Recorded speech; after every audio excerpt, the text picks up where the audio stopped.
বিভিন্নভাবে আমার উপর কষ্ট পেয়েছেন, তাদের উদ্দেশ্যে একজন সাবেক এমপি হিসাবে আমি দুটি কথা বলতে চাই।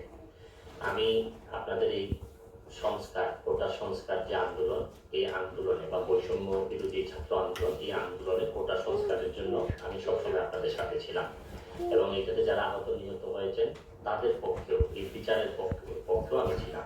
কিন্তু আমার ব্যর্থতা হচ্ছে কি, আমি আপনাদেরকে বুঝাইতে পারি নাই, এটার জন্য আমি সম্পূর্ণ ব্যর্থ হয়েছি। এবং আমি এই ব্যর্থ হওয়ার জন্য আমার যারা ফলোয়ার আছেন, যারা আমাকে নিয়ে প্রত্যাশা করেছেন, সবার কাছে আমি দুঃখ প্রকাশ করতেছি। আমি আপনাদেরকে আরেকটি কথা বলতে চাই, এখন যে কাঠামোগত সংস্কার আপনারা চাচ্ছেন, দেখেন এই সংস্কারের জন্য আমি বহু বছর আগে থেকে কাজ করে যাচ্ছি। আমরা দেখেন এই দুর্নীতির বিরুদ্ধে যুদ্ধ গত 15 বছরে আপনারা যে 2-3 জন মানুষ দুর্নীতির বিরুদ্ধে সোচ্চার ছিলেন, এর মধ্যে হয়তো আমাকে একজন আপনারা পাবেন। আপনারা জানেন যে আমি এসালামের বিরুদ্ধে নিজে বাদী হয়ে মামলা করছি টাকা পাচারের জন্য। আপনারা জানেন যে আওয়ামী লীগের বর্তমান কমিটির যিনি সরকারি মতিউর, যে কমিশনার মতিউরের বিরুদ্ধে আমি মামলা করছি। আমি সালাম মুর্শিদের বাড়ি নিয়ে মামলা করছি। আমি সালাউদ্দিন, কাজী সালাউদ্দিন যে ফুটবলের দুর্নীতি নিয়ে আমি কথা বলছি।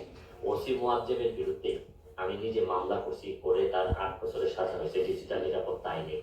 আমি, আপনারা জানেন যে জীবনে যত ঝুঁকি ছিল, আপনারা জানেন যে এই কোটা আন্দোলন শুরু হওয়ার 2 সপ্তাহ আগে আমি প্রেস কনফারেন্স করে বলতে বাধ্য হয়েছি, আমি জিডি করছি যে আমার জীবনের উপর হুমকি আছে এইসব দুর্নীতির বিরুদ্ধে প্রতিবাদ করতে গিয়ে। সুতরাং আমি এই যুদ্ধে সবসময় চেষ্টা করছি। এখন আপনারা যারা যে যুদ্ধ শুরু করছেন, ছাত্র জনতার নেতৃত্বে যে যুদ্ধ, এই যুদ্ধে আমি মনে করি যে দুর্নীতির বিরুদ্ধে যুদ্ধ, এই যুদ্ধে আমি আপনাদের সবসময় আমি আপনাদেরকে দোয়া করি যে আমি যতদিন আছি চেষ্টা করে যাব দুর্নীতির বিরুদ্ধে এই যে যুদ্ধ, এই যুদ্ধে সবসময় শরীর থাকা, আমার জায়গা থেকে আমি চেষ্টা করব। এই বলে আজকের মতো বিদায় নিই। যেটা দেশে কোনো এই রোগ, দেশে কোনো চিকিৎসা নাই।